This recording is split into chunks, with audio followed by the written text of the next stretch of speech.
David. This is a very special show. Now, wait a minute. It says offline. I hope that's wrong. Okay, I believe it's coming up now. So that's very good. And let me try and get this all going here. David, this is a very special episode of reverse engineered crime scene investigations. Of course, today we are foregoing our Only on Patreon episode, and we're bringing our viewers a Christmas spectacular here on YouTube and Periscope and, well, of course, patreon.com/crowdsourcethetruth. And of course, patreon.com/reverse CSI storyboards. You know, David, a lot of people who might be joining us tonight at this special time, 10 p.m. Eastern and 7 p.m. on the Pacific Coast where you are, may not be aware that you and I are doing a regular show each week. On Fridays, of course. We usually start around noon or 1 on the East Coast. How are you tonight, David? I'm very well, somewhat discombobulated because we had a major storm in White Rock last night, and the house where I live had a power outage, so I've interrupted my pre-prandial schedule, whatever that means. Yes, of course. And I hope that our audio levels are okay for everyone. I'm on my remote gear, which is not the same as what I normally use when I'm in HQ. And there was a lot of stuff to work out. We have some really incredible things to share with people tonight. Of course, David, I'm still traveling. I've been in Palm Beach, Florida for the past 2 days, attending the Turning Point USA conference, which is a conference that's put on by a guy named Charlie Kirk, who's only 22 years old. So he's got it geared towards college students, which I think is a really important age for people to become engaged in politics and understanding what's going on. Obviously, people who are coming out of college are going to be the future of our world. And so they're also becoming more interested in the topics that affect our day-to-day lives. So it was really interesting for me to go there and see that. And there were a ton of amazing guests. I'm so excited to share with everyone today, David, a personal meeting that I had with someone who's been the subject of so many of our conversations. Of course, I'm talking about U.S. Commerce Secretary Wilbur Ross. I shake my head. I just find it so astonishing, and maybe you remember the details, but this morning I was in a different house of a friend because as I said, the storm was happening, and you sent me an email that you were trying to get a great treat or a surprise ready for me. So I was speculating about that, and then you said it was Wilbur Ross, and I thought, well, how on earth is Jason going to meet Wilbur Ross? I mean, it just seemed so far-fetched. And then you asked me what kind of question might be put to him. Well, do you remember what I said and then what you did? I don't know if I remember what you said because we were emailing. It's been such a hectic day. We literally, this whole setup all came together one moment before we were about to go on. But what was it that you had suggested I ask him? Well, given that he's the Commerce Secretary and he has the responsibility or custody, if you will, of the United States Patent and Trademark Office, as you know, we've been talking about the use of patents in wrongful death. And so I asked him, or asked you to ask him, given the role of Serco as an outsourcer that has responsibility, in fact has just signed off on processing the 4 millionth patent for the United States Patent and Trademark Office, and given that Serco has been accused of fraud in the transportation of prisoners and the operation of prisons around the Five Eyes countries, is it a good idea for the American United States Patent and Trademark Office to outsource that incredible responsibility to Serco? Anyway, in different words, whatever, you put that question to Wilbur Ross, and is it now appropriate to play for the listeners? Before we show the clip where I actually met Wilbur Ross, there's actually quite a stunning clip that I haven't even had the chance to share with you. This is a longer clip, and of course I wanted to email you my encounter with Wilbur Ross so you'd know what we were talking about. But maybe we can play a bit of this. And part of the complexity in getting this all set up is that I wanted you to be able to hear the audio and see the video that we're sharing with the audience. So just to give everybody a feel for what was going on here, this Turning Point USA conference basically brought together some very important political figures, including Secretary Ross, and he gave a speech this morning where he actually said the U.S. Patent Office has filed a total of 10 million patents, with over half happening in the last 20 years. And he spoke about space becoming the next trillion-dollar industry. Let's listen to this for just a bit. And I unfortunately didn't have time to cue it up, so I hope it's in a good spot. But let's give this a listen, David. Respect our intellectual property.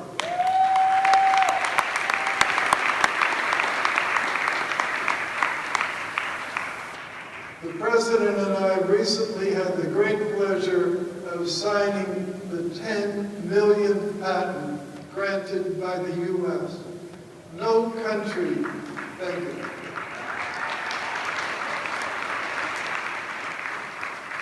No country in the history of the world has achieved anything like that many patents.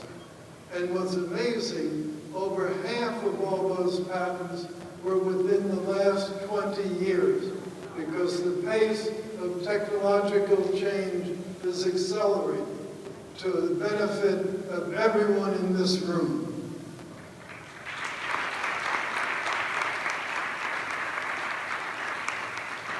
But to get what we need from our foreign trading partners, we must roll back decades of policy errors. We will be resisted, but if you have to get into a skirmish, clearly the right time to do so is right now, when our economy is booming and other economies are stuttering. The path to trade deficits really started right after the end of World War II. Back then, we had huge trade surpluses. But our policy was to rebuild Europe and Asia from the ravages of World War II. David, this speech that he's giving really made me think of all the things that you and I talk about all the time. The Tizard mission, everything that happened after World War II. He's talking about the president signing a patent, which I thought was quite odd. I didn't know that the president got involved with signing patents, but this was the speech that he gave right before I had a chance to speak to him. What do you think about that? Any comments about Secretary Ross? Yes, I hope it's not irreverent, but when I heard the applause, I thought of that phrase, turkeys applauding Christmas. Thanksgiving, you mean? Because these are young people, dare I say it, and I'm not being patronizing, I'm an old fart, 75, going on 76 next year. So I've had my youth, hopefully it was well spent, but it was certainly in a very high-tech capacity. So I ended up as coordinator of artificial intelligence and geoscience research for a company called Schlumberger in Bridgefield. But backing up, so yes, so that's wonderful to have 10 million patents signed. But what would happen if, for example, the British, through the person of Dr. William Thornton, the first superintendent of the US Patent and Trademark Office, had proved to be a British agent. Now, he immigrated into the United States, obviously after, the War of Independence. So I guess you could describe him as an Anglo-American. He was something of a polymath because he was the architect of the Capitol building. Right. So all that's wonderful. But in around 1811, which was the year N.M. Rothschild and Sons, the fifth oldest British bank, was founded in London and is, of course, the former employer of Wilbur Ross. About that same time, a gentleman, and I'm sorry I don't remember his name, but he was a gentleman who had invented a rifle. Winchester? So he was go ahead. Was it Winchester? No. It's a guy who then subsequently, I think, went on to introduce many of the industrializations and changes of component parts. So it became a modular job in the factory just to clip modules together and you got the finished product. Anyway, I forget his name, but we can find that out, I'm sure. And he approached William Thornton, who was the first superintendent of the patent office, and applied for a patent. And Thornton told him, well, it's already been invented. I don't think it had, but that's by the by. And then Dr. William Thornton, the Anglo-American superintendent of the patent office, did something very interesting. He said, however, if I get to sign as co-inventor of this patent, you will get your patent. So isn't that the first sniff of corruption in the patent office? Absolutely. Now, in 1836, the patent office burns down. Now, the Industrial Revolution in England is going full blast. And I thought, being a cynical old fart, right, wouldn't it be interesting if the British had said, hey, we got about 10,000 patents in the queue in the patent office in America, our old colony, so that gives them a bit of a start. Why don't we steal all the patents and the following night or the night of the theft, set fire to the place and burn it down so the Americans won't know that they've actually lost their first 10,000 patents? Can I prove Colt. it? No. It was William Colt. Right? William Cole. Oh, really? I believe so. Colt is what people are saying.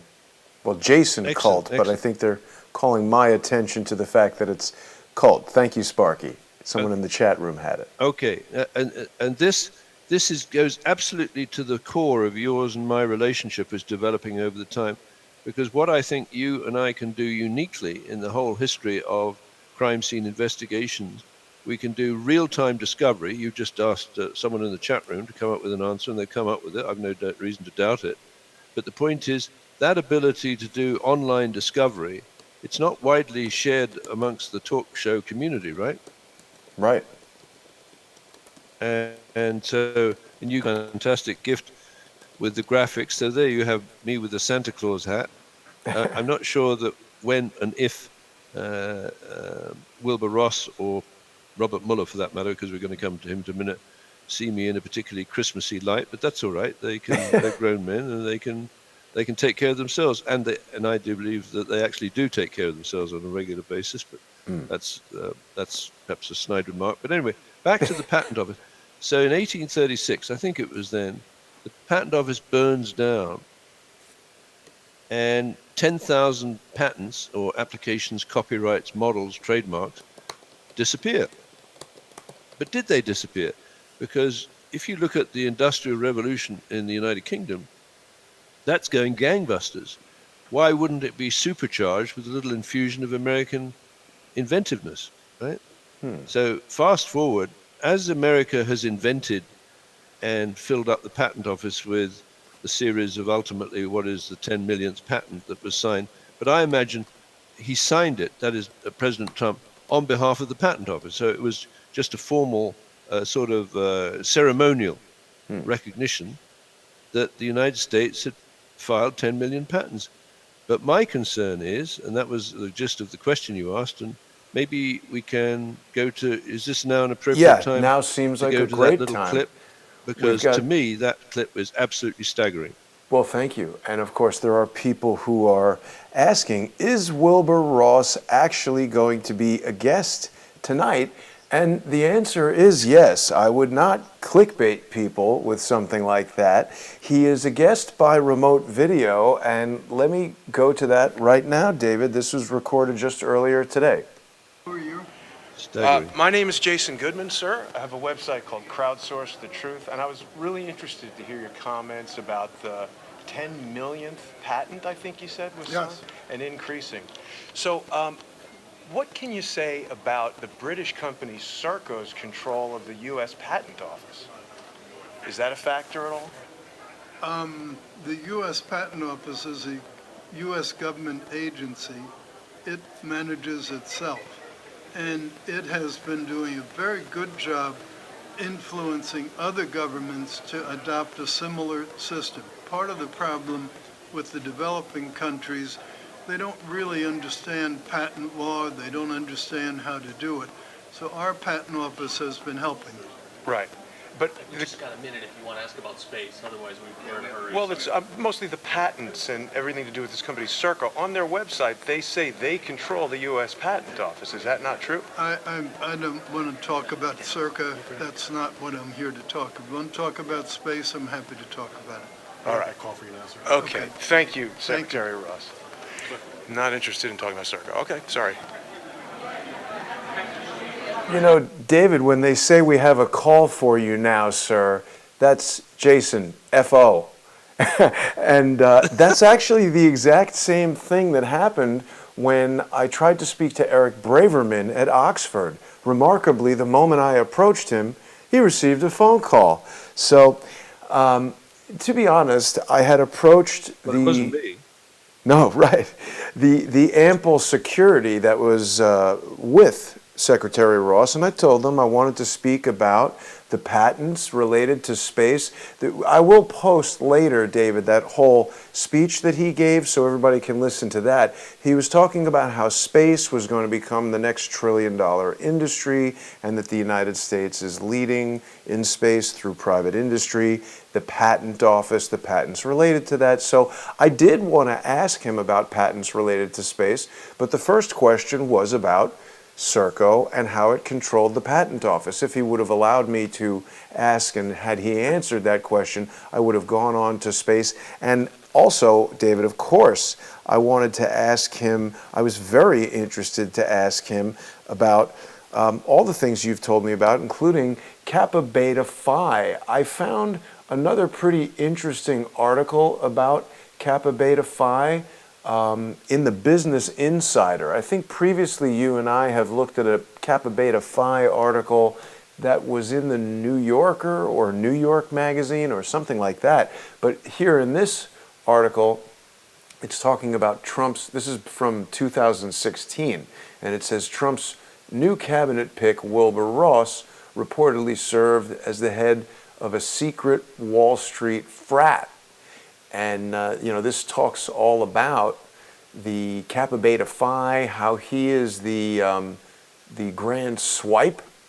And, the New York Magazine article spoke about the meeting at the St. Regis Hotel with purple shoes and all kinds of unusual things going on.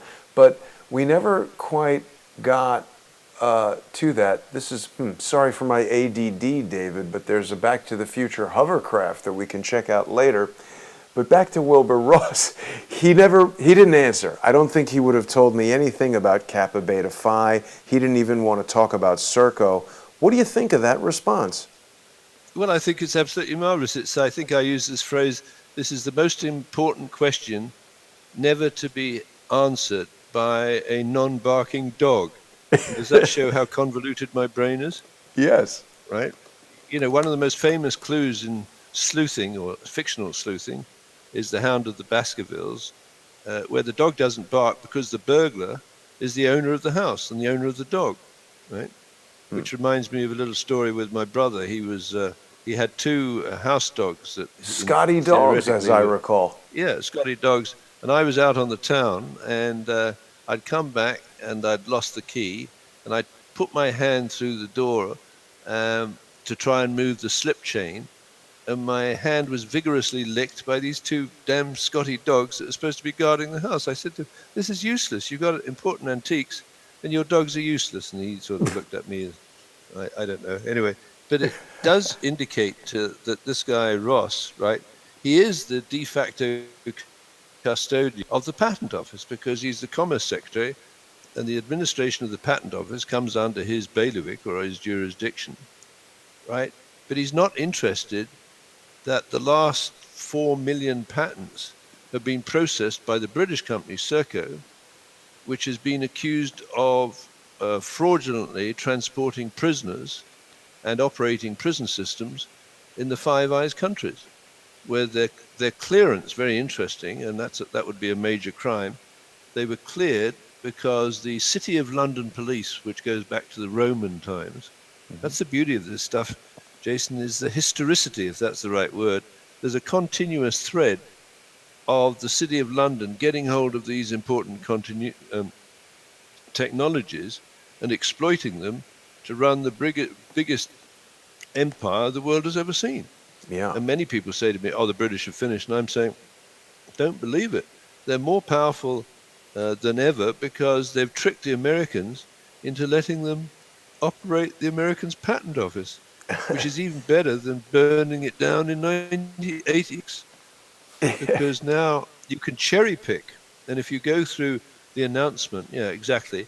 If you go down to the third, I think it's the third paragraph there, let me look at that. It says that Serco is using artificial intelligence algorithms, right, to expedite the process of the patent application. And we've discussed artificial intelligence algorithms extensively. I make a statement. I'm not really, I am a betting man. I actually bet with my friends that President Trump would be the next president of the United States. So I had 5 people bet $10 that he wouldn't. So I made $50, in the run up to the election. But if you compare whether I like Trump or not, it's totally irrelevant. But if you look at the energy of the man and compare it with Hillary, I mean, there's just no contest. But backing up, since I have a background in artificial intelligence, I'm saying, well, wouldn't it be interesting if the artificial intelligence algorithms that process these applications by Americans, inventors, and so on, have been programmed that the patent will only be granted if there's a backdoor to the British Ministry of Defence put in. Well, And, of course, well, go ahead. Well, I just wanted to ask you this, David, because I want to be sure that I'm not jumping to any kind of conclusion, that I'm being accurate in what I spoke to Secretary Ross about. So, I mean, let's talk a little bit more about this article, this post, because this is from Serco's webpage, their very own webpage. And I mean, what exactly is this telling us? Serco processes 4 millionth patent. This happened in November of 2018, so he must know. I mean, why did he not want to talk about it? If I said something inaccurate, he could have certainly said, Serco doesn't control the patent office. They're a contractor to the government and they do X, Y, Z. He said flat out he doesn't want to talk about it. Why do you think he said that? And technically, I believe Serco is an outsourcer. And it has certain functions to do, but these are called pre-classification functions, right? Now, every patent fits into a number of various capacities, but it's extremely important as to which classification it goes into. And there's a continuous negotiation between patent lawyers, inventors, and the patent office, where maybe they have to drop or add something. But there's a huge opportunity, particularly if you have these artificial algorithms, to force the inventor to leave a backdoor in the patent, such that if during a war game you need to activate those patents in a switch from simulation to live fire, you can do so, which is what happened on 911. So it's incredibly important from a strategic point of view, to the point where I say that you've got a British company now that reports to the Ministry of Defence, the United Kingdom Ministry of Defence, that controls the foreign policy of the United States in areas like whether or not Hawaii, that Chinese conglomerate that wants to build the 5G technology? Right. Huawei. Sorry, how do you pronounce it? I believe it's Huawei. Huawei, okay. Huawei wants to get into the 5G technology, which is the high bandwidth stuff, and the Americans, quite rightly, are scared that Hawaii might very well have access to the American patents and start listening in to American strategic deliberations about, the New World Order. Well, let me remind Americans, we have the former President of the United States, Bill Clinton, sent the former Chairman of the Joint Chiefs of Staff, the first non-American Chairman of the Joint Chiefs of Staff, a man by the name of John Shalikashvili, whose father, Dmitry Shalikashvili, was a major in the Waffen-SS, which is one of the most brutal sections of the German military in the World War II. He sent John Shalikashvili off to China to give a presentation in Beijing to the People's Liberation Army generals in 1997. And although I think it's been scrubbed from the internet, and probably someone can find it, maybe one of your listeners, in the transcript of Shalik Ashford's speech to the Communist Party, People's Liberation Army generals, he says at the end, my president, that's Bill Clinton, has instructed me to leave behind details of all America's weapons programs. Yeah. In the interest of world peace or some bullshit like that, excuse the French. Right? And David, then Shalik Ashford comes back to the United States, and his next gig is a director of Boeing. Right.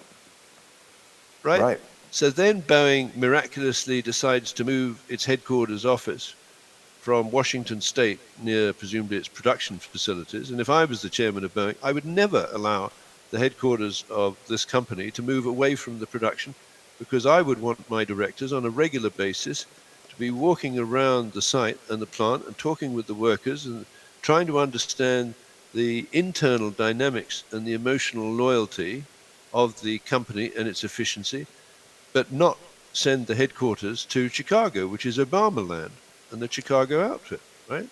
David, so I think, sorry to interrupt, but I think there's one other important thing that happened with Boeing right around that time.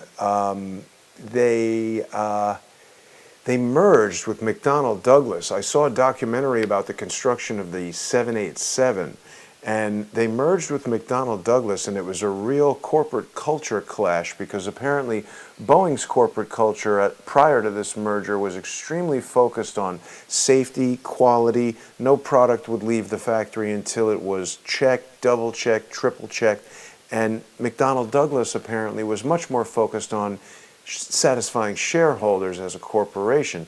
And in addition to moving the headquarters to Chicago, they moved the main factory outside of Washington to, I think, North Carolina or South Carolina, wherever Trey Gowdy's district is. So I guess that's South Carolina? I can't recall. But in this documentary, Broken Dreams, they talk about how non-union workers were used, and the state that they moved to was what's called a right-to-work state. So they could basically hire people who weren't in the aerospace engineers union, and there were a lot of questions about the build quality of the 787 that were raised in this movie, Broken Dreams. And they also spoke about the extensive use of lithium ion in the 787. It has a lot of modernizations that require electrical power, so there's a gigantic block of lithium ion in the plane, and there have been several fires on 787s attributed to this lithium ion. In order to get around some of the FAA restrictions on having that much lithium ion on an aircraft, Boeing somehow manipulated the FAA. I think they got one of their guys or someone that was sort of, pro-Boeing into the FAA to be able to affect the policy rather than changing the design of the plane and eliminating some of this lithium ion. Well, just to stay with that Boeing issue and the patents, the preferred supplier of what was called C4 ISR and is now called C6 ISR, command control, computers, communications, cyber, crypto, intelligence, surveillance, and reconnaissance, is now Serco. So Boeing relies on this British company that runs, I would argue, or de facto controller or custody of the United States Patent and Trademark Office. And on 911, of course, as you know, there is a patent that is potentially, and I believe was negligently used, and that's the kindest interpretation, which is the interactive training system for AWACS weapons directors.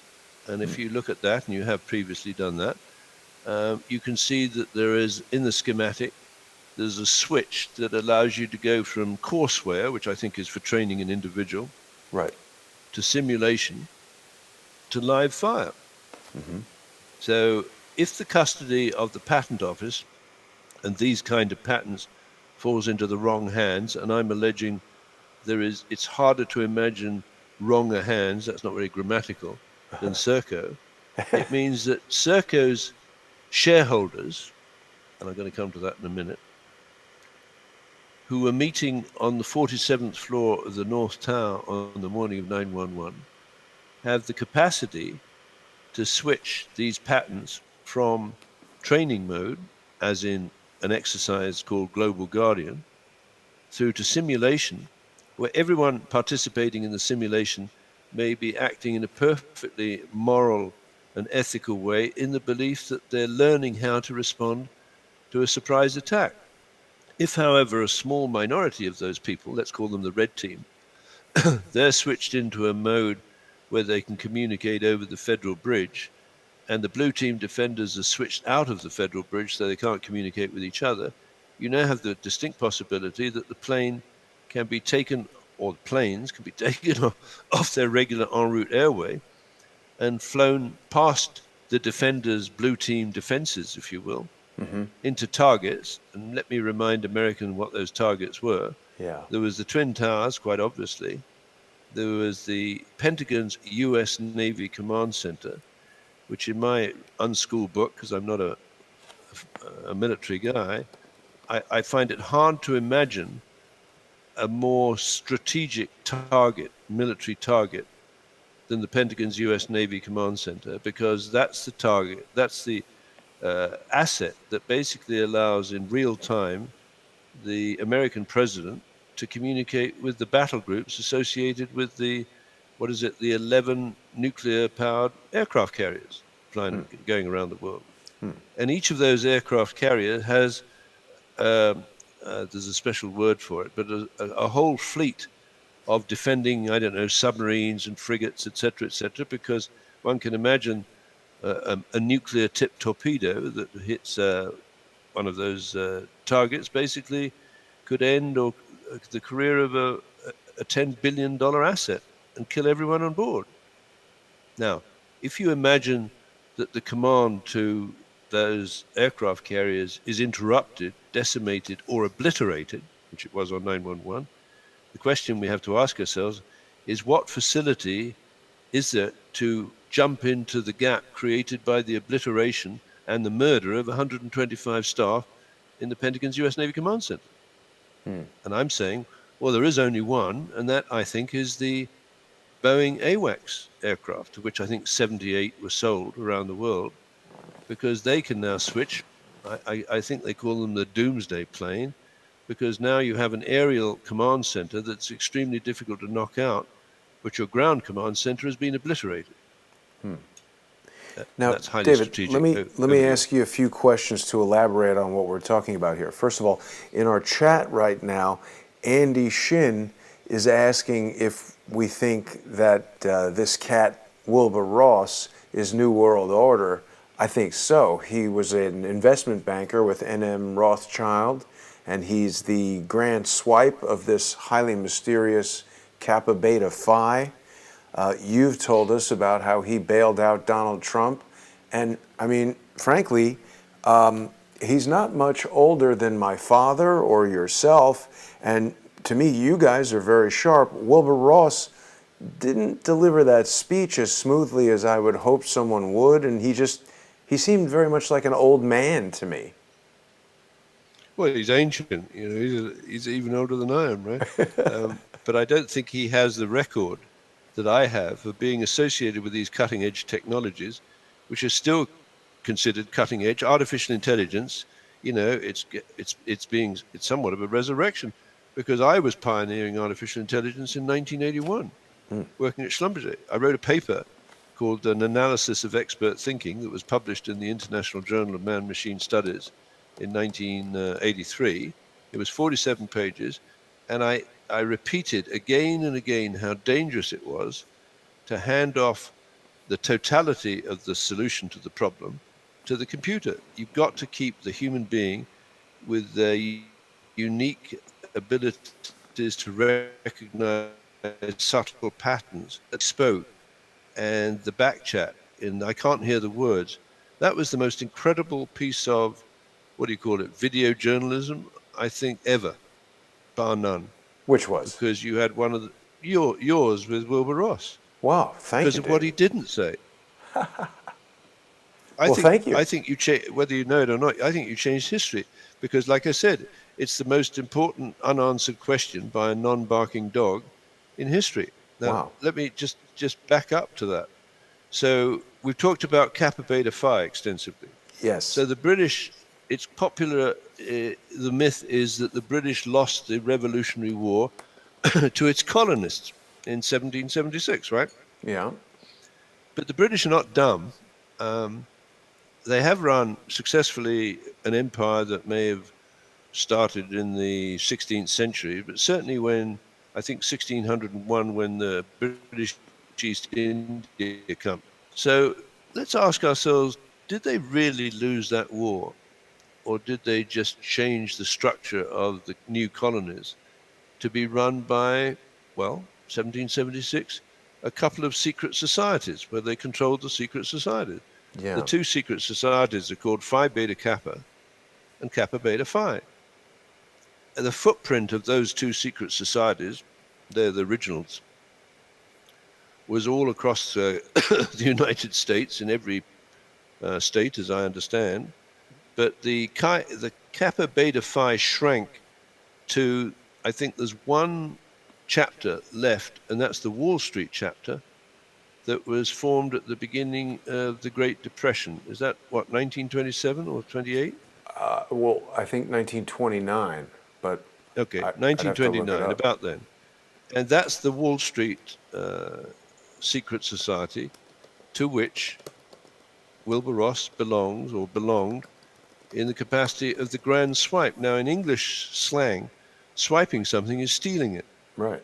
Now, what is that? What is the connotation of swipe for you? Yeah, same thing. All right, so he's a great stealer, right, of intellect potentially. But that Wall Street chapter has people like Bezos as a member, Bezos, right? Isn't he heading, or was heading, towards be the first trillionaire? Well, I think Anyway, go ahead. he's recently been named the wealthiest man in the world. He owns, of course, Amazon.com, which had at one point in the near, or I should say the recent past, a $600 million per year cloud data services contract with the CIA. And of course, Bezos also owns a private space company called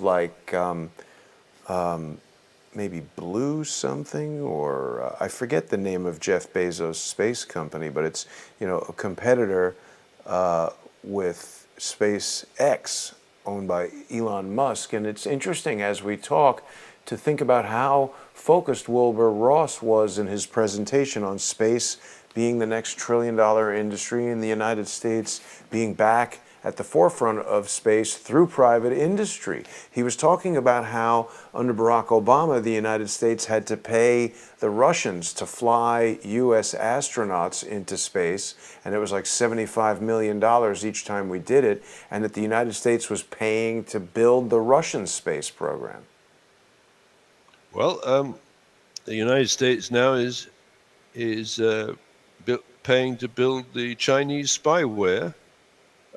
Because remember, going back to Bill Clinton's dispatch of John Shalikashvili, when John Shalikashvili transferred all of Americans' weapons secrets, I shudder to think what the Chinese ended up with, but they certainly would have ended up with enough patented technologies to play a major role in the attack of 9/11, right? And they still have that to this day.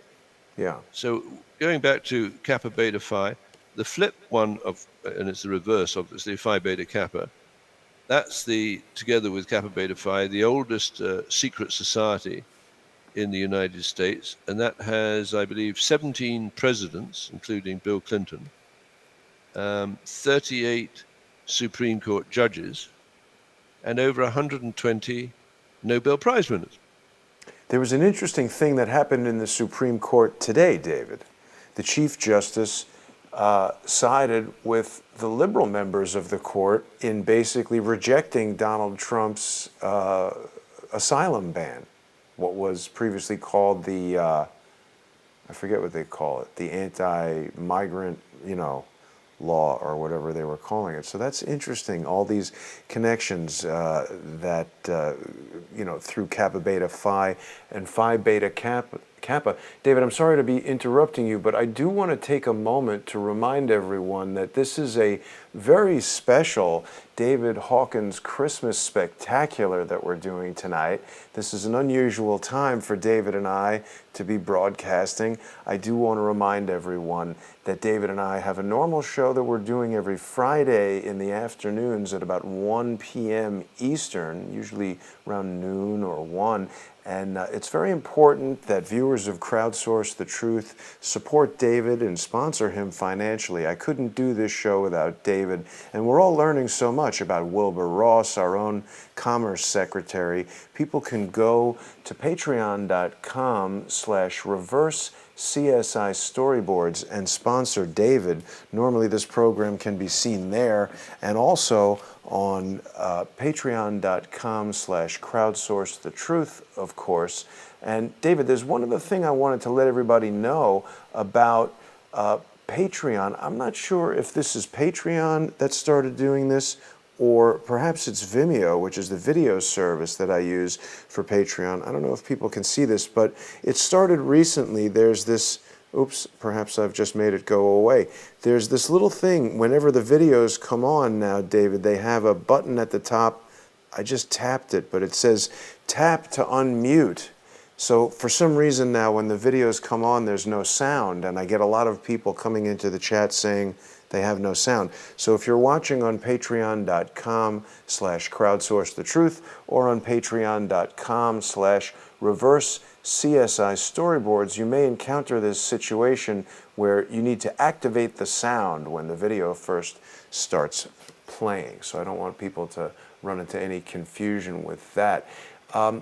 Let me ask you something else, David. I'm sorry to be jumping all around, but I want to take you back to this 6C ISR patent that you just mentioned. I haven't heard of that before tonight, and I looked it up here on Justia Trademarks, which is another website that gives us a lot of information about patents and things like this.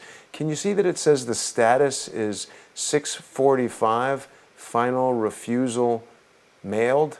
And it gives us the name of the attorney and the employee there, Katerina Stanovsky, sounds maybe Russian or Eastern European, and it gives us the international class of what this thing is, and vehicle apparatus. It was talking over here about Lockheed Martin being the owner of this. Is any of this interesting relative to that? Yeah. See, because this is a trademark, so remember it's the United States Patent and Trademark Office.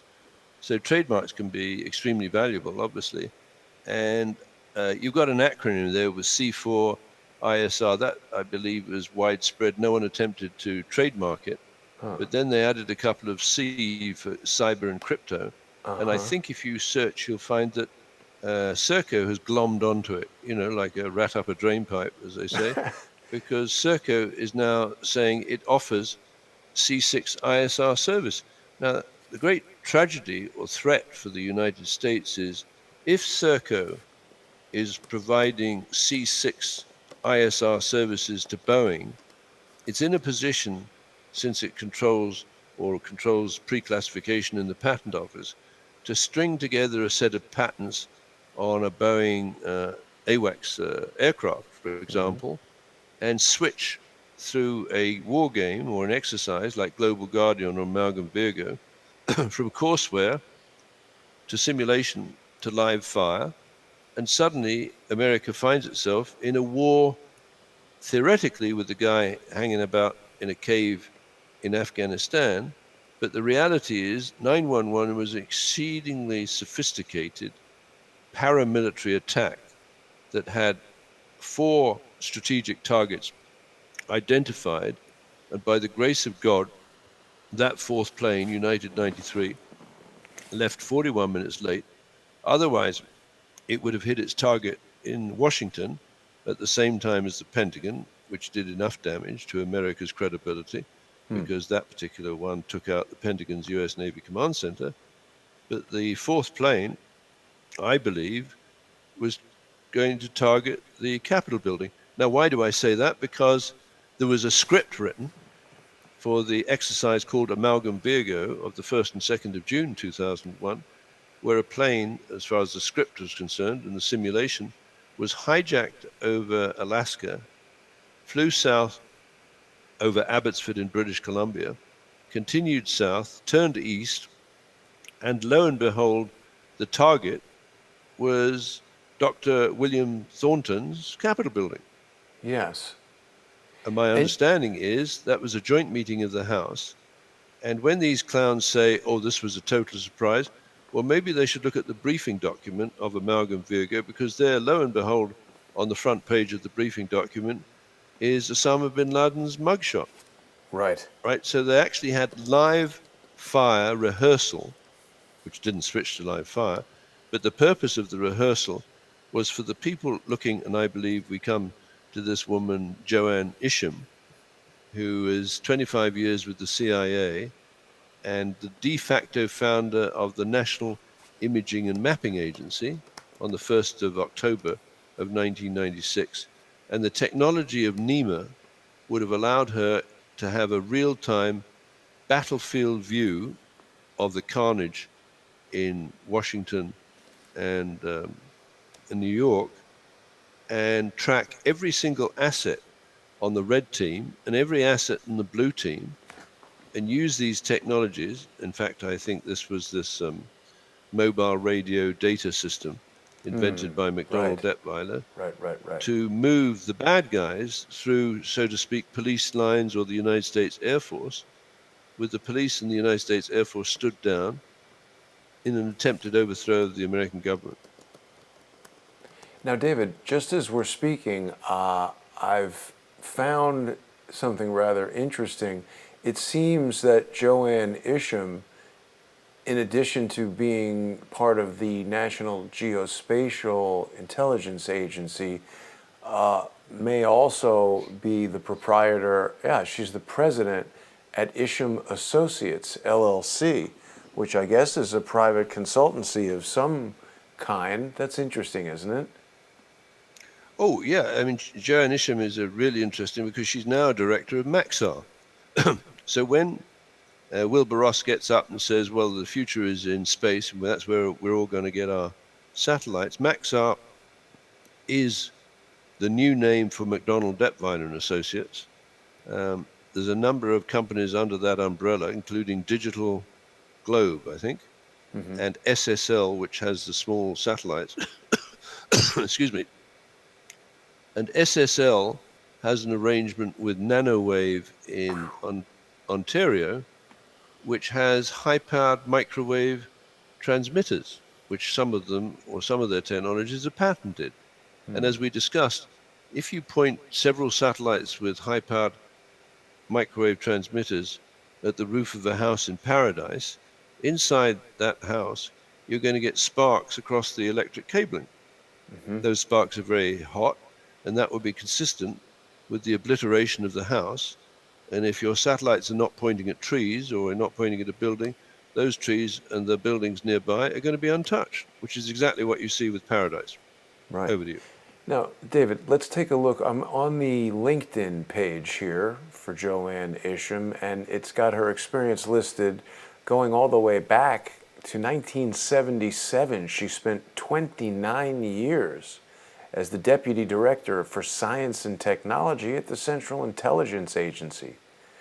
And then looks like there was overlap from 2001 to 2006 at the National Geospatial Intelligence Agency, which is that somehow a derivative of the CIA or part of the CIA? I don't know. And then 2006, she went to BAE Systems, which I don't know much about, but I think they make missiles or something like that. She was there for 1 year. Then she was the Chief Operating Officer at High Performance Technologies, Inc., also for 1 year. Then she was the Senior Vice President of Washington Operations for L1 Identity Solutions for a little more than 2 years. And now it says she's the President of Isham Associates, but it doesn't say anything about Maxar. Yeah, but if you Google Maxar and Isham, you'll find she's an independent director of Maxar. Now, Maxar was McDonnell Detweiler, and this is where this patent thicket or patent pool gets so interesting, because McDonnell Detweiler installed Entrust public key infrastructure on the Federal Bridge, and the United Kingdom Ministry of Defense is now converted completely to the use of Entrust public key infrastructure for all of its activities and its covert communications with the various members. And the problem for America is the root authority for the Federal Bridge, installed by Entrust, and I believe directly or indirectly by McDonnell Detweiler, is the United Kingdom Ministry of Defense. So sitting on the Federal Bridge is the United States Patent and Trademark Office. So my theory is, if you only get a patent at the United States Patent and Trademark Office through a classification procedure that leaves a backdoor open to the United Kingdom Ministry of Defense, right? You have a problem, that is, America has a problem, because you need to know who in the United Kingdom Ministry of Defense is your friend, right? And I'm suggesting they're not all your friends, because the United Kingdom Ministry of Defense, the Minister of Defense from 1994 to 1997 was Nicholas Soames. Right. And Nicholas Soames is the grandson of Winston Churchill. So by virtue of having that name and that clout, he's a very influential guy. Right? Now, in 1978, he pops up in Washington as the personal assistant to Senator Mark Hatfield, who is the chairman of the Senate Appropriations Committee, which my understanding is the most powerful committee in the Senate.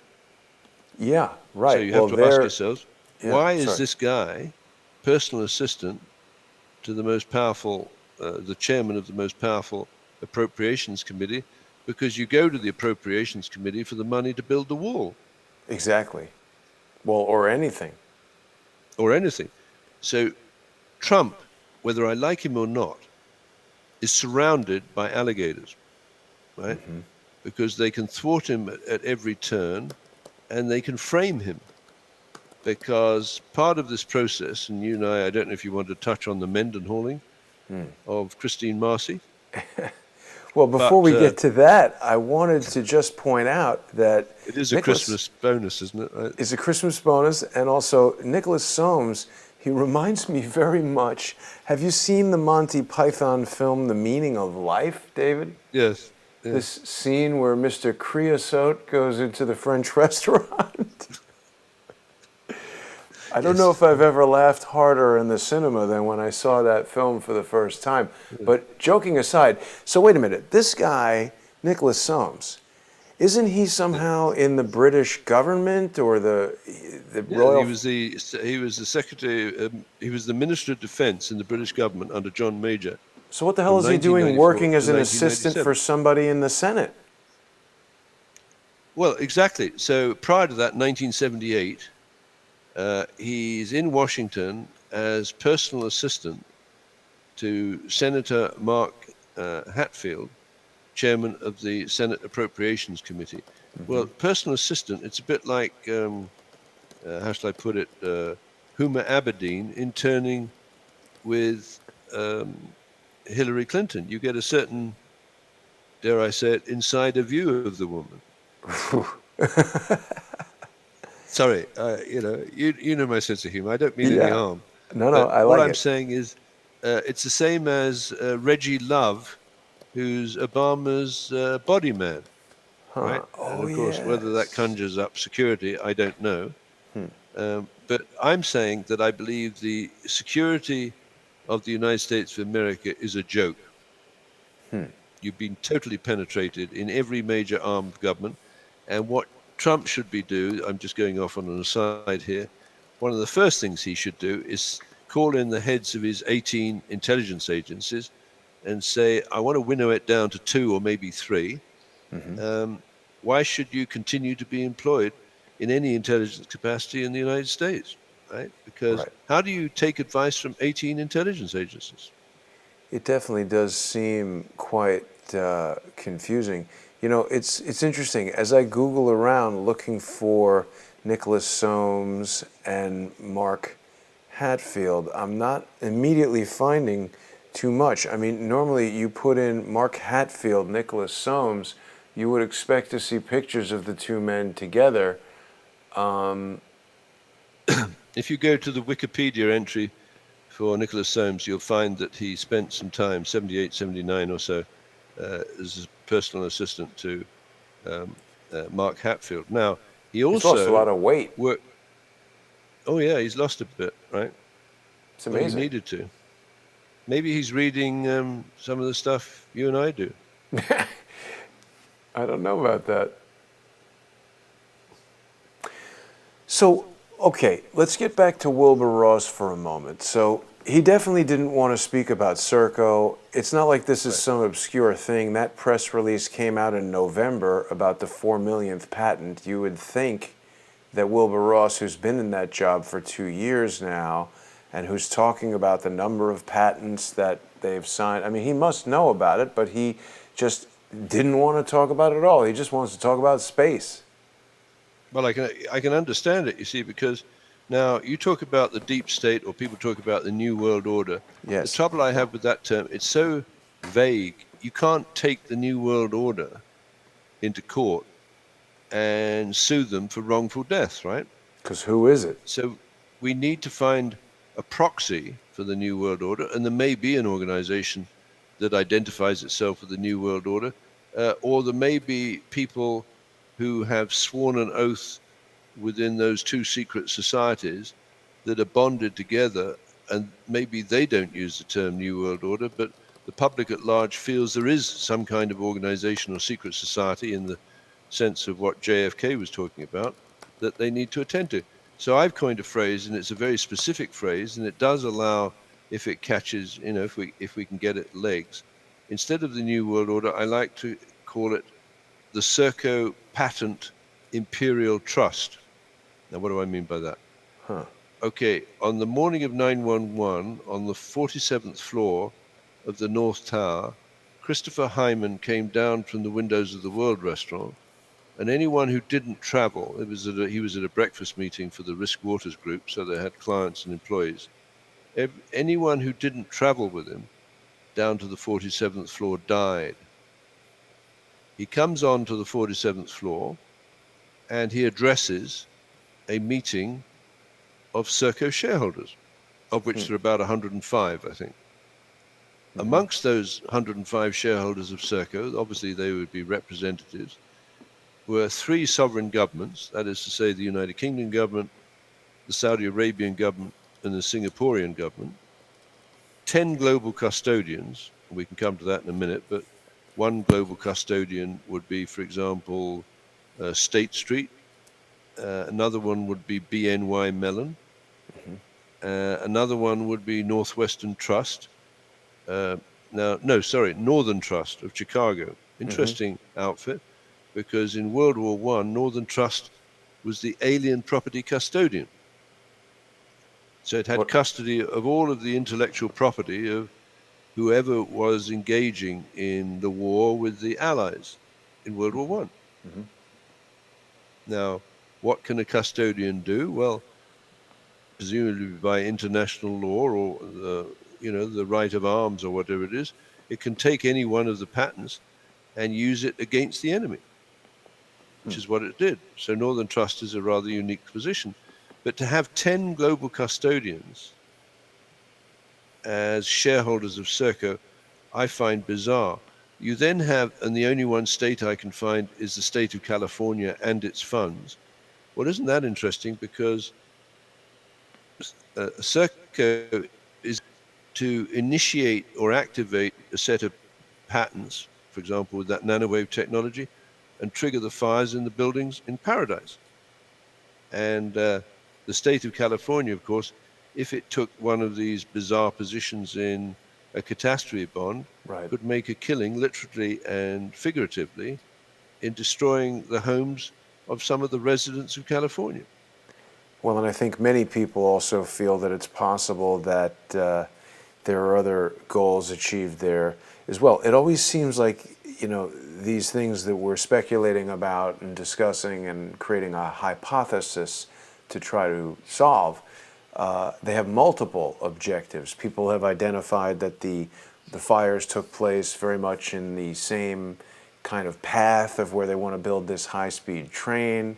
The catastrophe bond was taken out just a few months before, and we've seen that article about how this was the first such catastrophe bond of its kind. I just can't imagine an insurance company giving somebody this catastrophe bond for a fire in California. It seems like they're happening every year. It's like guaranteed win for the person betting on the catastrophe.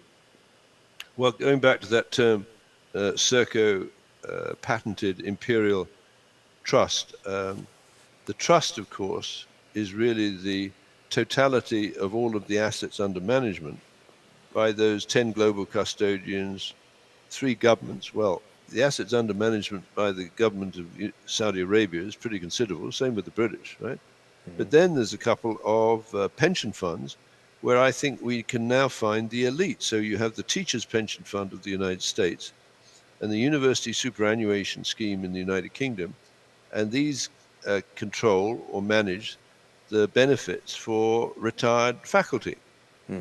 And if you do 1 or 2 or 3 or 5 years on faculty, maybe you're a Barack Hussein Obama or a Michelle Obama or a Bill Clinton or a Hillary Clinton.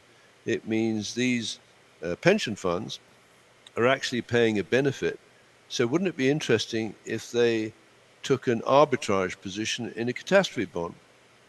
By that I mean, if, for example, the sponsor of a catastrophe bond wants to protect itself against a major fire in California, it sponsors, and there are various kinds of catastrophe bond, the cat bond.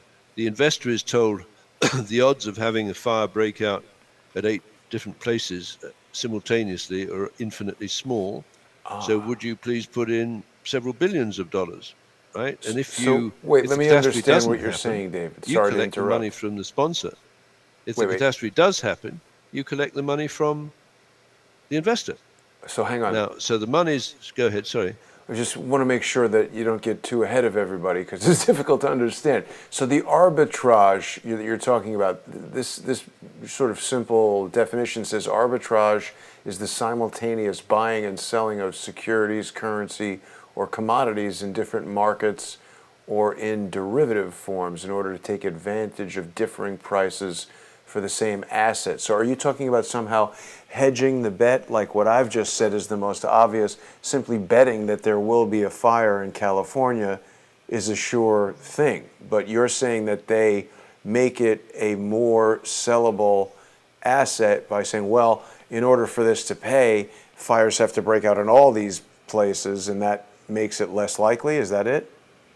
Yeah, I mean, basically it's a wonderful tool for laundering money. So let's say you got $1 billion and you want to launder it. You might become an investor in the catastrophe bond because you're only going to lose that $1 billion if the catastrophe happens. But if you control the sponsor of the bond, then you're merely moving the $1 billion from the investor fund through the escrow authority into the sponsor, and you control the sponsor. So you can bet in both markets. You can bet in the ceded risk, etc. So, one of the big problems of organized crime around the world is laundering money. And these kind of sophisticated devices are superb. Now, am I going to get lost as this conversation continues? Quite possibly, because, I'm just an engineer. I've blown up diesel engines at Cambridge University because I'm not a very practical engineer. And I find this stuff pretty baffling. But that, to the extent that I do understand it, for example, there is a patent. It's a CFPH patent for handling security and carbon credits in a trust. Now, the situation is, for example, a security such as Boeing faces a problem in the present climate of global climate propaganda because it produces nasty planes that spew out carbon dioxide by the nature of the beast, right? Mm-hmm. So a trust that is holding securities under the Carbon Disclosure Project and this kind of Al Gore myth needs to neutralize its carbon footprint. So very conveniently, it can buy carbon credits expressed in the weight of carbon saved, when a plane crashes. Right? Now remember, Serco is a preferred supplier of C4ISR or C6ISR to Boeing. So Serco is in a perfect position to swap assets around and actually deliver carbon credits in terms of the weight of carbon saved at high-value targets or mass casualty events. And if people don't believe that Serco is in the business of providing carbon credits, if you Google Serco and NPL, National Physical Laboratory at Teddington, Serco operated the National Physical Laboratory in Teddington from 1994 to, I think it ran it for 1994. 19 years, Probably. I think. Sorry? I believe this article says they ran it for 19 years. Serco farewell Yes. to NPL after 19 years of innovation. Yeah, so to 2013, I guess, if I got my arithmetic 2015, right. it looks like. In that article, it says that they operated the Center for Carbon Measurement that led to the saving of, I think, 2 million tons of carbon dioxide. Well, I just wondered if the artificial intelligence algorithms that were kicking in when the plane hit the North Tower or the other plane hit the South Tower started calculating the weight of carbon saved or estimating so that people could bet on the weight of carbon saved. Because when the buildings came down, of course, they and the people inside them weren't generating this nasty gas carbon dioxide and driving the Earth irrevocably and remorselessly into a catastrophic anthropogenic global warming. It's interesting how many of these press agents have the last name Carr, C-A-R-R. Wow. Now, Right. David, I would be remiss in my duties as the host of this program as we close out our first hour here if I did not bring you back around to the second part of our topic for tonight, which of course is Robert Mueller. And in addition to picturing you in this handsome festive holiday hat, along with the very puzzled-looking U.S. Commerce Secretary and the ever-present Federal Bridge, we've got this image of Robert Mueller and the FBI document talking about the $2.5 million reward related to the anthrax with the sabotage spore powder. What does Robert Mueller have to do with our discussion today? Oh, a tremendous amount. So he's signed up or appointed, I believe, FBI director. I think it was September the 4th of 2001. So let's say a week before the 9/11 attack. Yep. Louis Freeh, I think his predecessor, had resigned in May of 2001, leaving the FBI without a director. And of course, we got a situation where the FBI had been penetrated by spies like Robert Hanssen. The reputation of the laboratory, they call it the tainted lab, the ability of the FBI to intervene and prevent these kind of attacks was highly suspect. And then this reverse engineering of CSI for the storyboards, I think is interesting because I don't know that matured is the right word. It's sometimes perhaps more interesting not to reverse engineer the crime scene or the crime site, but to reverse engineer the crime scene investigation by Robert Mueller into, for example, the Amerithrax attacks, right? Because it would appear that Mueller, wittingly or unwittingly, sabotaged that investigation. And this guy, Bruce Ivings, I think it was set up, but very conveniently, he was almost harassed to death to the point where he commits suicide. And that's another case where a witness disappears. But many people have done, and maybe we can do that in the second hour. Will we take a break, or what will we do? Well, I'm not really well prepared to do that, and it is getting kind of late over here. If you need a break, I could... No. Let's keep going then. Yeah.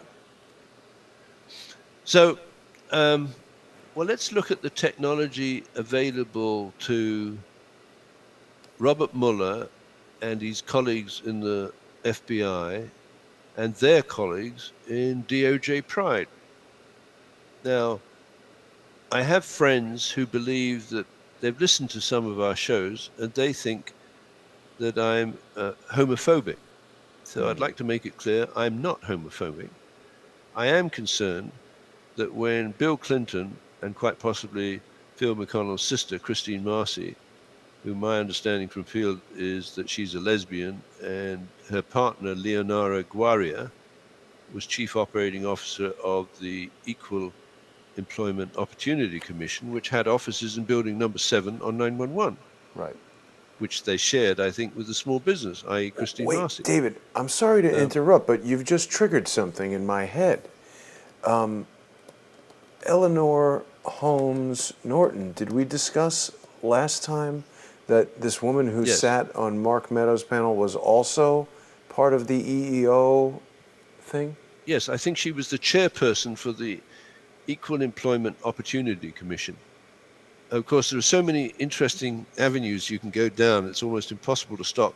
But it's Well- really interesting because Yeah, Go they're ahead. all connected. I was just going to say, they're all connected. I mean, this is a very old picture of her because when I saw her just last week, exactly, she's an elderly woman, but she was so obviously playing a part in selling this story that Donald Trump's lawyer had admitted to doing these crimes, which is basically a plea deal that Robert Mueller put together. She was appointed by Jimmy Carter as the first female chair of the U.S. Equal Employment Opportunity Commission in 1977. Now, how does this relate to, you've told me that Christine Marcy was the head of SES and that was formed by Jimmy Carter right around 1970. Yes, Christine Marcy, around that time, became a charter member, which is an original, for me, that translates into a founder of the Senior Executive Service. I think maybe it was 78 or 79 under the Carter administration, where you end up with an elite, in parenthetically, bureaucrats. I think there's now about 8,000 to 9,000 of them inside the American government, and they have the status equivalent to admirals and generals, right?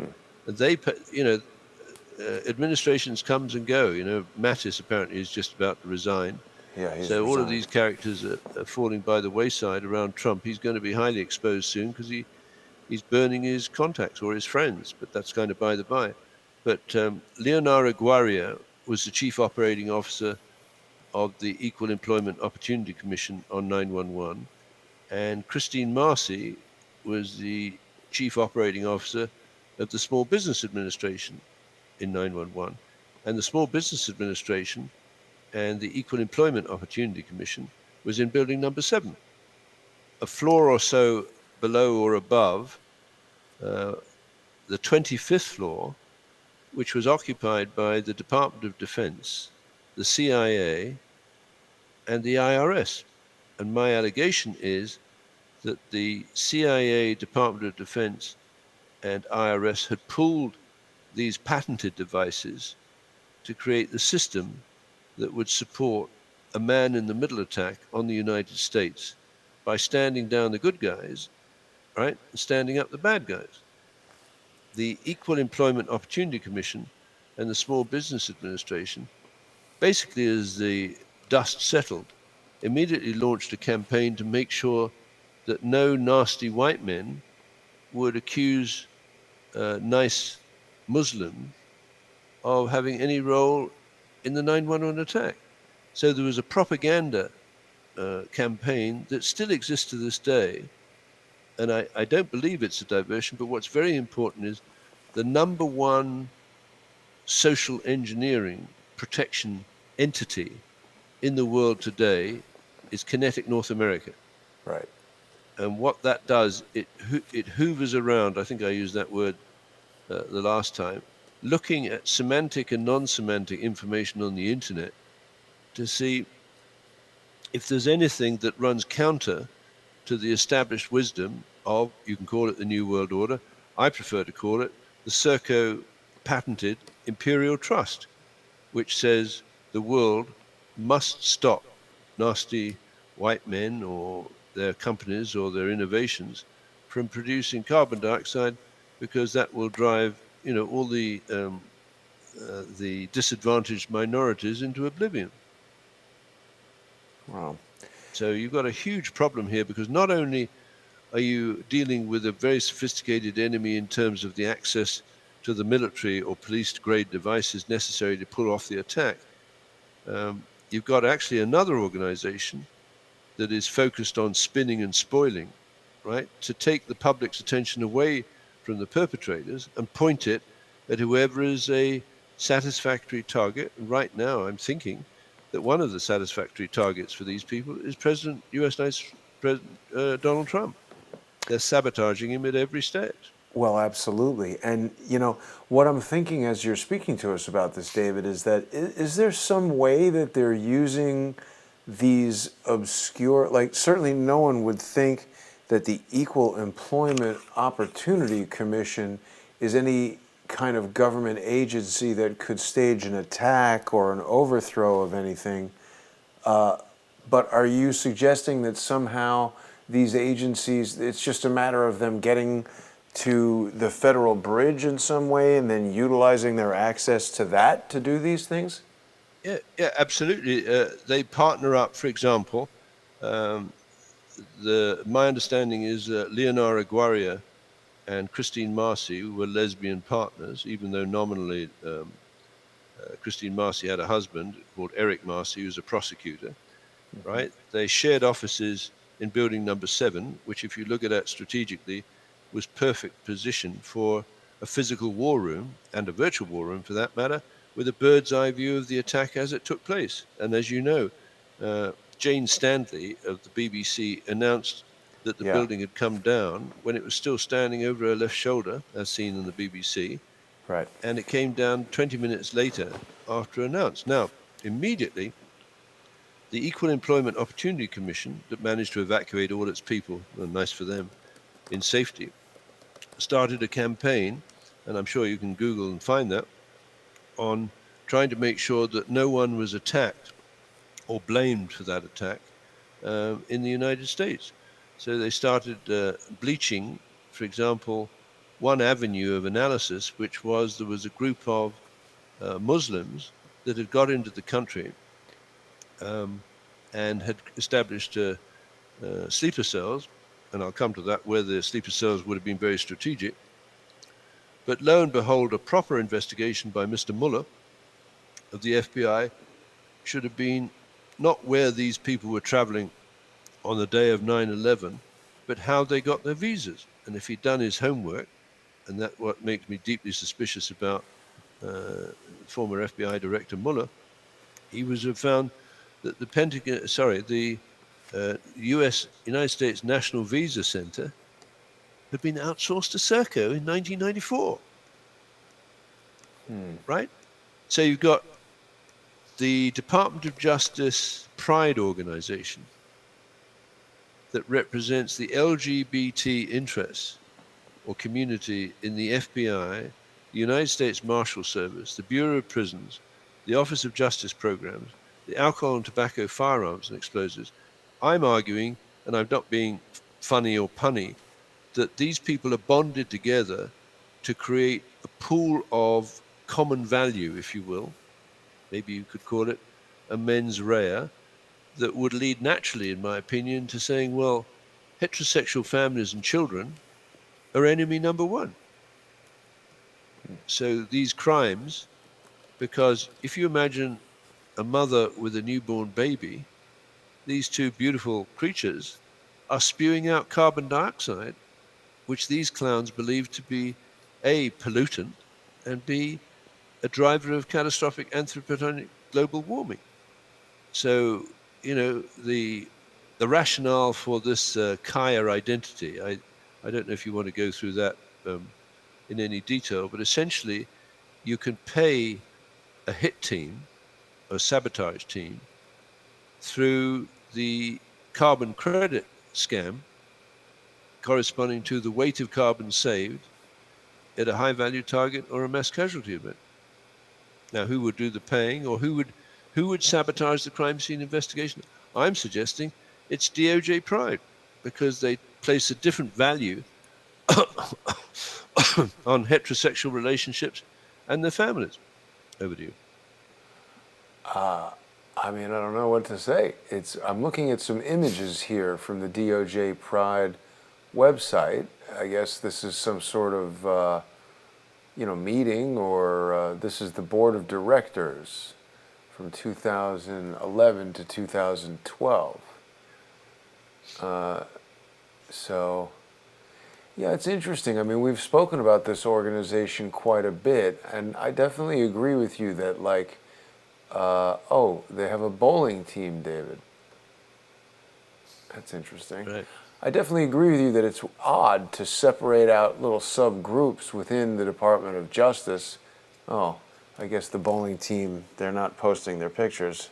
But, well, I don't know. So, the thing that I'm finding most interesting, because I'll be honest, David, I often need to listen to these things that you share with us more than once to fully absorb them. And I'm getting that same kind of feedback from the chat room, and that's not a criticism, it's just a statement of fact that the ideas are so complex and so far-reaching. The big picture that I'm getting from it is I'm thinking about Eleanor Holmes Norton in the Equal Opportunity Employment Commission. I'm thinking about Christine Marcy's girlfriend, who you've told us about. I'm thinking about Christine Marcy. I'm thinking about Joanne Isham joining the CIA in 1977. Christine Marcy and the formation of SES around 1977. The amount of crap that's happened as far as people coming at you and I when we talk about SES. Our friend Kevin Marsden is apparently back in the mix.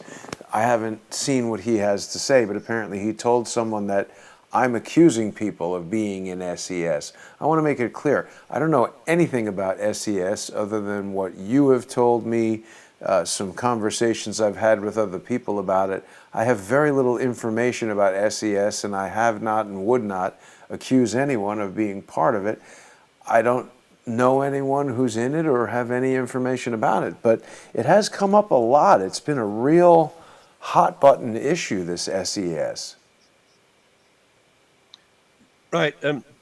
Now, I sympathize with people who have difficulty in following the thread, and I like to, and I'm trying to make it easier. And one of the things I say to people is, if you get lost when one company merges with another or goes bankrupt and disappeared, it's probably much more effective to look at through the lens of the patents for which that company had custody, right? Because the patents migrate from one company to another, even if the company has gone out of existence.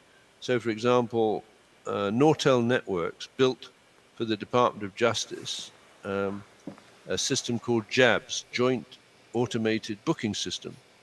And in the meeting in the Great Hall of Justice in 1996, there was a Gore Hammer Award given to the developer of that system, JABS, in the Department of Justice, that allowed you to follow people through fingerprints and images, etc., etc. Very powerful system. And it's been adopted, I think, by the Department of Justice allies around the world for following criminals internationally. My point is, if you have that, and for example, you have access to the National Center for Missing and Exploited Children database, which was launched by Christine Marcy in 1984, together with her purchase of a Boeing 737 with money taken from the Department of Justice Asset Forfeiture Fund, which she created with Eric Holder. You've got the perfect instruments and assets for an entrapment and murder for hire. You're following prisoners, their guards, members of DOJ Pride, people who are not members of DOJ Pride, missing and exploited children, and prisoners around the world, some of whom are pedophiles. David, Right? what do we think about the fact? What do we think about the fact that Eric Holder is a senior partner at Covington and Burling, the law firm that quixotically, if that's the right word, is representing General Michael Flynn, who was supposed to be one of Donald Trump's key allies in draining the swamp, And now this law firm seems to be negotiating some pretty messed up plea agreements and stretching out the torturous lawfare skewering of General Flynn that now has been delayed another 3 months until the next status report comes in March. Could Eric Holder's law firm, Covington and Burling, be deliberately holding up General Flynn's trial? And I mean, in many regards, they seem to be working against him. Judge Emmett Sullivan, in the hearing, I guess it was earlier this week, it's hard for me to even remember where I've been around the country, but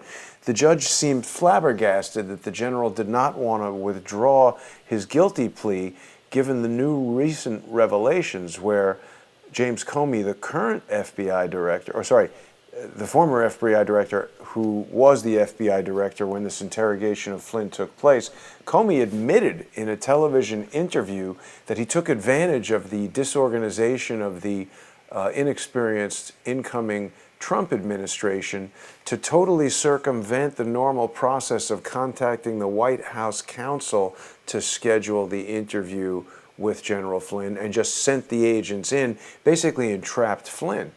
Why do we have Eric Holder here, and Eric Holder's involved in the story that you're talking about? What do you think of that? Well, I think you're absolutely right. And entrapment is the key word. How old is entrapment? Well, it's pretty old. I think the British have a phrase, British espionage agencies, do you have the wood on him? Now, the wood means if it were ever published, you'd hang him from the gallows, right? So by entrapment, you can get people inside the enemy's command structure who are so terrified that you're going to reveal of what they did to a child whilst in the enemy's structure, that they will cooperate with you. Now, I'm sure all of the sovereign powers use these techniques, but I just think the British have got it to a pretty fine art, because if you look, for example, at Jimmy Savile, he probably functioned for 40 or 50 years as a blackmailer and entrapment specialist, probably assaulted maybe 400 to 500 young children. He was the friend of royalty, etc. And his equivalent in the United States is Jeffrey Epstein.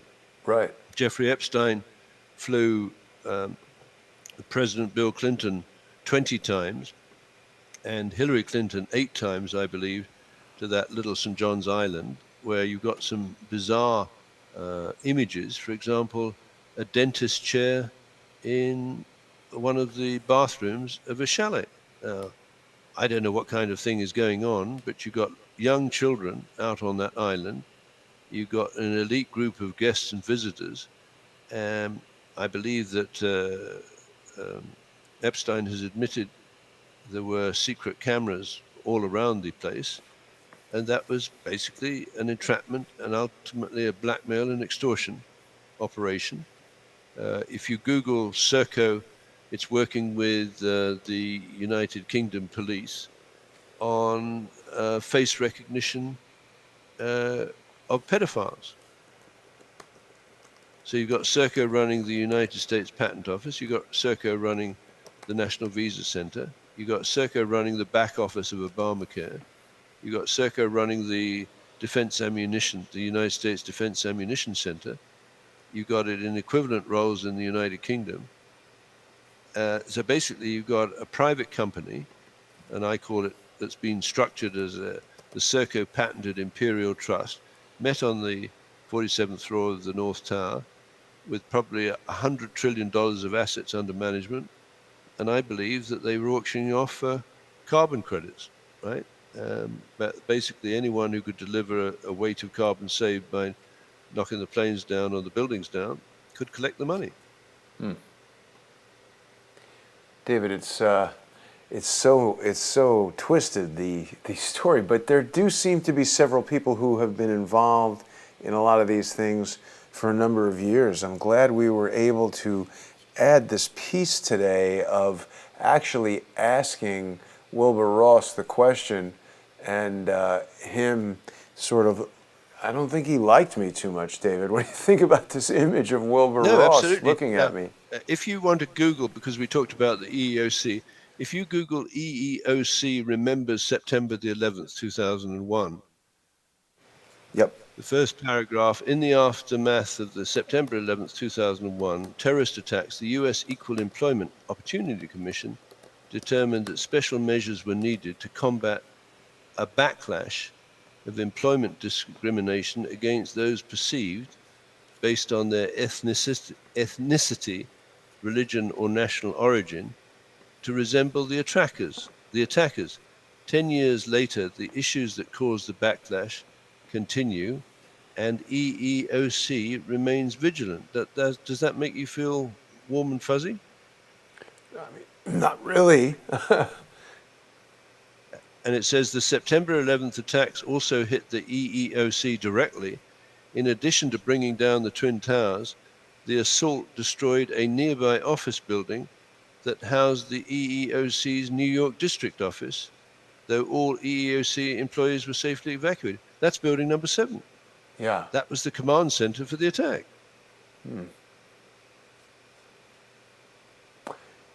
It's really something, David. I must admit, I'm losing a bit of steam here. It's getting quite late. Oh, yes, you're tired and it's late, yes. Yes, And I don't mean to cut our program short, but this has been really an interesting one, David. And I definitely want to remind our viewers right now that each week you and I are doing these shows, and normally we're doing them on Patreon. We chose to put this first ever David Hawkins Christmas Spectacular, put it out on YouTube and Facebook and Periscope and all of the different platforms that we appear on. But it is very important for people to remember that Crowdsource the Truth is a viewer-sponsored resource. And of course, David is an important part of what we're doing here. So I hope that people will go to patreon.com/reverse CSI storyboards, where they can sponsor David financially. And of course, you can see more of David's blog posts, and in addition to the videos that we do together, he's doing quite a lot of writing there. People can also enjoy the program on patreon.com/crowdsource the truth. And that's every Friday afternoon. We've taken to doing actually a new supplemental show on Wednesdays as well, David, and that we're putting out on YouTube. You know, what I think I might do, David, as a thank you, a special Christmas bonus to our generous Patreon sponsors, perhaps I will post that entire Wilbur Ross presentation to Patreon, and that way people can go to patreon.com/reverse CSI storyboards or patreon.com/crowdsource the truth. They can listen to Secretary Ross's comments. I'll also post my brief interview with him, where people can learn the fine art of getting kicked out of a VIP area and further evaluate Secretary Ross's response to my question. I really do think it's valuable to interface with some of the people that we talk about all the time, because obviously I never even knew about or thought about Wilbur Ross until you brought him to my attention. But I really do enjoy taking these opportunities and seizing these opportunities to go there. And as you said, certainly anytime you do anything like that, you know, the butterfly effect, it changes the course. I mean, I interfaced with the man today. That delayed him for 30 seconds from doing something else, caused him to think about, why is this person asking me about Serco? I don't know what the outcome will be, but it's certainly interesting to tickle the universe like that. Yeah, well, I think compelling unanswered questions have more potential influence than the answers, because hopefully that's a question that should be asked. And you talked a little earlier about these are young students, right? Yes. Starting their careers. Yes. And if they can't be taught how to ask the kind of questions you asked and why it's so important to ask it, and to understand or interpret the failure of the party who must know the answer to reply, there's a huge amount of information, intelligence, extremely valuable intelligence in his failure or refusal to answer your question. Right, right. And you know, David, as we approach the end of 2018, you know, you and I have just met each other this year. So I want to thank you for joining me to create this show. And I think we're doing some really interesting things. Obviously, each of us possess very different capabilities, and I'm glad it was within my capabilities to be here and come to this event. I was lucky to hear about it. I don't even remember how I heard about it, but when I saw the list of speakers, I thought to myself, I've got to get there and try to talk to some of these people. I did interview several other people, and there was very poor internet connection at the convention center where they were having it. So I'm going to put those interviews together, and I'll probably release a Turning Point USA interviews video, hopefully tomorrow if I can make that happen. And then you and I can continue to explore these topics on patreon.com/reverse-CSI storyboards and patreon.com/crowdsource the truth every week when we do our show. Now, what actual day is Christmas? I'm not sure if we'll be doing a show next Wednesday, will we? 21st is today, Friday, 22nd, 23rd, 24th, 25th is Tuesday, isn't it? So perhaps we'll have, yes, perhaps we'll have a post-Christmas show on the 26th, but let's you and I coordinate we call offline. that a Boxing Day, and maybe that's a good metaphor. Exactly. So we certainly want to wish our viewers a Merry Christmas, Happy Holidays, and David, same to you. I hope you have an excellent weekend and a wonderful Merry Christmas, and thank you so much for everything you're doing to make this show possible. Yes, and I think, Jason, what you just did is stunning. Thank you, And David. so happy Christmas to all the listeners. Absolutely. I couldn't have done it without you, but thank you for that compliment. And thanks, everyone, for watching. Appreciate everyone so much. Have a great night. I will see, well, I might not see people tomorrow, but I should have a video up. So, David, take care. I'll speak to you soon. Thank you, Jason. Bye now.